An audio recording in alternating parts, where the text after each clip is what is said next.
আলাইকুম বন্ধুরা, আশা করছি সবাই ভালো আছেন। আল্লাহর দয়ায় আমিও ভালো আছি। আজ আপনাদের সামনে আমি নিয়ে আসছি এক বিশেষ রমাদান মোবারকের ভিডিও, এবং এই ভিডিওতে আমি আপনাদের সাথে এই রমাদান মোবারকের সব কিছু শেয়ার করতে যাচ্ছি। এবং আমাদের সাথে আছে আমাদের এক ছোট্ট বোন। তোমার নাম কি বলো? ইয়েস, এর নাম সিজা। তাহলে আজকের এই ভিডিওটা এখনই শুরু করতে যাচ্ছি। ইনশাল্লাহ আপনারা সবাই আমার সাথে থাকবেন। ভিডিও শুরু করার আগে বলছি, যারা এই ভিডিওটা দেখছেন তাড়াতাড়ি লাইক, কমেন্ট, শেয়ার করুন এবং পরবর্তী ভিডিওটা কি নিয়ে আনবো তা কমেন্টে বলে যাবেন। আমি প্রত্যেকটি কমেন্ট দেখব এবং রিপ্লাই দিব ইনশাল্লাহ। আপনারা তো সবাই জানেনই, এটাই আমার ফার্স্ট ব্লগ ছিল এবং এটাই আমি রমজান উপলক্ষে আমার ফার্স্ট ব্লগ আমি যেটা বানালাম। সো আজকের এই ব্লগে আমি সকালে ঘুম থেকে উঠেই আমি ভাবছি ব্লগটা বানাবো। সো দেরি হয়ে গেল, কারণ আমি সকালে ঘুম থেকে উঠেই আমি কোচিংয়ে রওনা দিলাম। কোচিং শেষে বাসায় ফিরে মসজিদে গেলাম। মসজিদে গিয়েই নামাজ পড়ে বাসায় আসলাম। আসার পর এই ব্লগটা বানাবো এবং কী বলে বানাবো তা নিয়ে ভাবতেই দেরি হয়ে গেল। সো গাইজ, আজকের এই ব্লগটাতে একটু পরেই আসর আজান দিয়ে দিবে। সো এদিক থেকে আমি মসজিদে যাব এবং এটাও আপনাদেরকে শেয়ার করবো। আমি মসজিদে যাবো, নামাজ পড়বো, এটাও শেয়ার করবো আজকের এই ব্লগে। সো রমজান উপলক্ষে আজকের এই ব্লগটাতে আমি যখন এখন একটু ফ্রি টাইমে আছি আমি ফ্রি টাইমে আমার সময়টা আমি কীভাবে পাস করি, যেটা হলো গিয়ে হয়তোবা অনেক সময় ক্লাসের SW থাকলে, কোচিংয়ের SW থাকলে সেটা আমি শেষ করে ফেলি। আর যদি সেগুলো শেষ হয়ে যায় তাহলে যেহেতু আমার আজকে সকালে গেলাম আর পরশুদিন কোচিং অনেকটা সময়, তাহলে আজ আমি টিভি দেখতে বাকি অল্প সময়টা কাটাবো। আর একটু পরেই আসর আজান দিবে, সে সময় মসজিদে যাব এবং মসজিদে গিয়ে নামাজটা পড়বো। ওকে গাইস, আমার কিছু সময় আমি মোটু পাতলু দেখতে কাটাবো। এবং আমি অনেক ছোটোবেলা থেকে মোটু পাতলু দেখে অভ্যাস। আমি মোটু পাতলু দেখে ভাতও খেতাম। মানে এখন আমি যখন জানলাম যে ভাত খাওয়া আর কোরআন পড়া সমান, তাই আমি তখন থেকেই আমি ডাইনিং রুমে বসে ভাত খাই। আর কোনো দিনে আমি টিভিতে দেখে ভাত খাই না। সো গাইস, আমার যেহেতু মোটু পাতলু পছন্দ, আমি মোটু পাতলু লাভার, এর জন্য আমি মোটু পাতলু দেখতে এখন কিছু সময় কাটাবো এবং তোমাদেরকেও দেখাবো। তোমরা যারা এই ভিডিওটি দেখছো অবশ্যই গাইস লাইক করে দাও, শেয়ার করে দাও এবং কমেন্ট করো পরের ভিডিওটি কী নিয়ে আনবো। অবশ্যই আমি কমেন্ট রিপ্লাই দিব ইনশাল্লাহ। গাইস, আজকেই আমি মোটু পাতলু দেখলাম এবং তোমাদের সাথে সেটা শেয়ারও করতে চাচ্ছি, কিন্তু আজকে নিজ চ্যানেল থেকে কোনো মোটু পাতলুই আসে নাই, যার কারণে আমি দেখতেছিলাম মাছরাঙ্গা থেকে মোটু পাতলু। সো মাছরাঙ্গাতে আমার অতটা ভালো লাগে না, মানে মোটু পাতলু দেখতে অতটা ভালো লাগে না। আমি নিক থেকেই দেখি, নিকে বাংলা ল্যাঙ্গুয়েজেরও মোটু পাতলু আসে। তবে ইয়াতে কী জানি মাছরাঙ্গাতে আপনার কী জানি এই জায়গায় আপনার একটা গন্ডগোল হয়, যার কণ্ঠগুলো বদলে যায়, তাই আমি এটা দেখতে এতটা ভালো লাগে না। এখন আমি আপনাদেরকে দেখাচ্ছি এই যে মোটু পাতলুটা, সেটা মাছরাঙ্গা থেকেও দেখি আবার নিউজ চ্যানেল থেকেও দেখি। সো এই যে এখন আমি দেখছি এই ভিডিওটা এবং এখন বাজে 4:10। আর একটু পরে আজান দেওয়া শুরু তো করছে, এমন আছে মানে আজান আর একটু পরে দেওয়া শুরু করবে এবং আমরা তখন পর্যন্ত অপেক্ষা করছি নামাজের সময় নামাজে যাব ইনশাল্লাহ। গাইস, আমার তো মোটু পাতলু অনেক পছন্দ। তবে আমি মোটু পাতলু দেখার মাত্রই আমার বোন এসে আমাকে একটা আবদার করলো যে সে ইয়ামিন দেখবে, কারণ সে ইয়ামিন লাভার অ্যান্ড সে রাকিব ভাইয়ের ব্লগগুলোও দেখে, রাকিব ব্লগ এগুলোও দেখে। সো আমি তাকে এখন বলছে তুমি কি দেখবে, ইয়ামিন দেখবে নাকি রাকিব ব্লগ? ইয়ামিন দেখবে সে। সো আমি এখন একে ইয়ামিন লাগিয়ে দিচ্ছি। সো গাইস, দেখুন।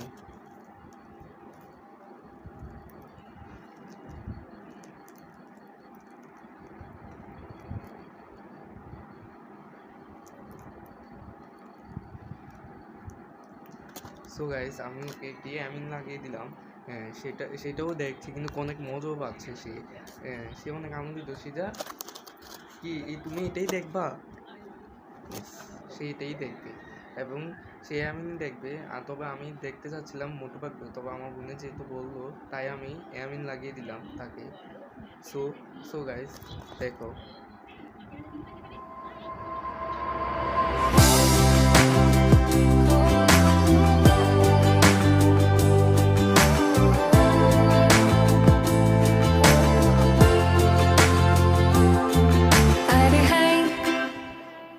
কথা ছিল মাথায়।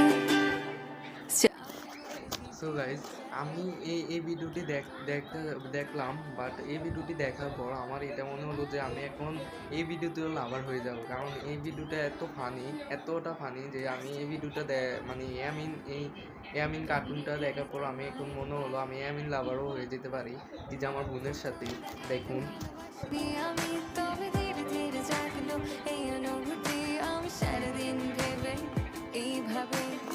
সো গাইজ, আজকের এই সময়টা ইয়ামিন দেখে কাটাতে হবে, কারণ আমার বোনের ছোটোখাটো আবদার নিয়ে এসলো, তাই আমি ইয়ামিন লাগিয়ে দিলাম।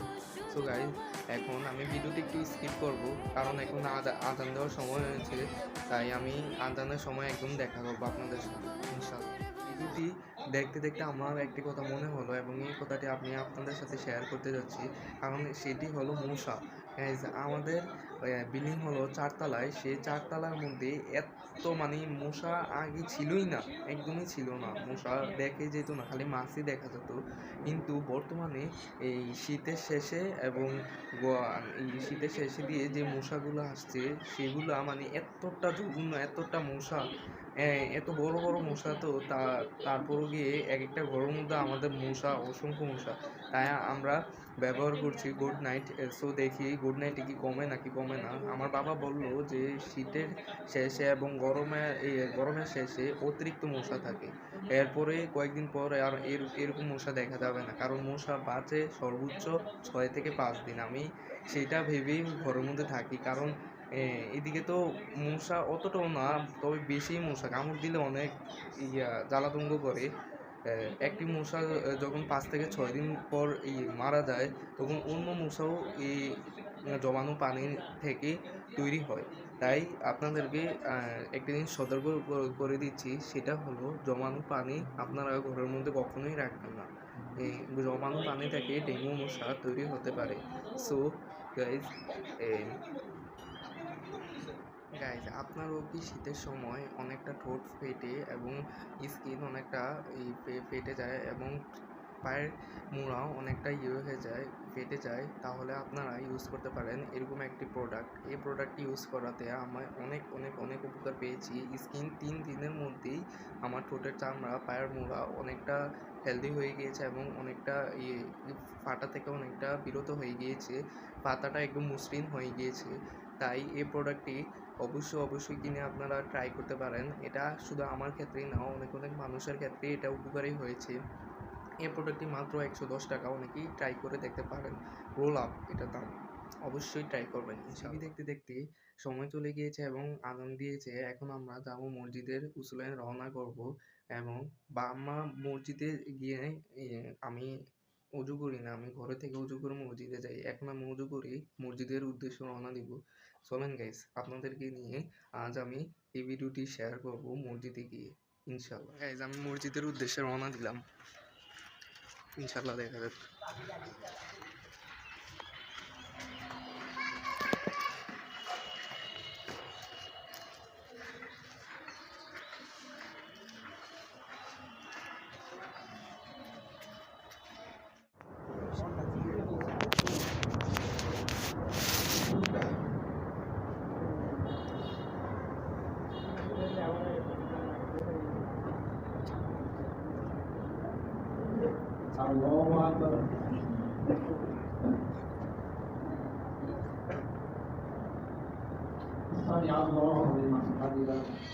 সো গাইজ, নামাজটা শেষ করে আসলাম গাইজ, এখন বাসায় ফিরে যাচ্ছি। গাইজ, আজান দিল এবং মাগরিবের আজানও দিয়ে দিল। এখন আমরা ইফতারি করলাম। ইফতারি করলে আবার আপনাদের সাথে দেখা করলাম। গাইজ, যারা এই ভিডিওটা দেখছেন, যারা মানে আমার এই ফার্স্ট ভিডিওটা, মানে ফার্স্ট ব্লগটা যারা দেখছেন, তারা অবশ্যই শেয়ার করবেন, লাইক করবেন এবং কমেন্ট করবেন। কমেন্ট শেষে আমি কমেন্ট সবগুলো দেখে এবং যে ভাইয়েরা কমেন্টগুলো দিছে, যে ওনারা কমেন্টগুলো দিছে, সেগুলো আমি সবগুলো রিপ্লাই দিব। সো গাইজ, আজকের এই ভিডিওটা এখনই স্তব্ধ করছি, শেষ করছি। দেখা যাবে আগামীকাল আবার নিউ ব্লগ নিয়ে ইনশাল্লাহ আসার চেষ্টা করব, অবশ্যই আসবো। যদি কিনা আজকে দেখি এদিকে লাইক এবং সাবস্ক্রাইব হয়েছে বেশি, তাই সবাই লাইক এখনই করে দাও এবং সাবস্ক্রাইব করে দাও প্লিজ গাইস, প্লিজ। আজকে অনেক কষ্ট করে এই ভিডিওটা করলাম, এটাই ছিল আমার জীবনে ফার্স্ট ব্লগ। সো গাইস, যারা যারা দেখছো এখনই যারা ব্লগটা দেখে সাবস্ক্রাইব করো নাই, লাইক দাও নাই, তারা সবাই এখনই লাইক দাও, সাবস্ক্রাইব করো এবং শেয়ার করো, কমেন্ট করো নেক্সট ভিডিওটা কী নিয়ে আনবো। সো গাইস, টাটা, আল্লাহ হাফেজ।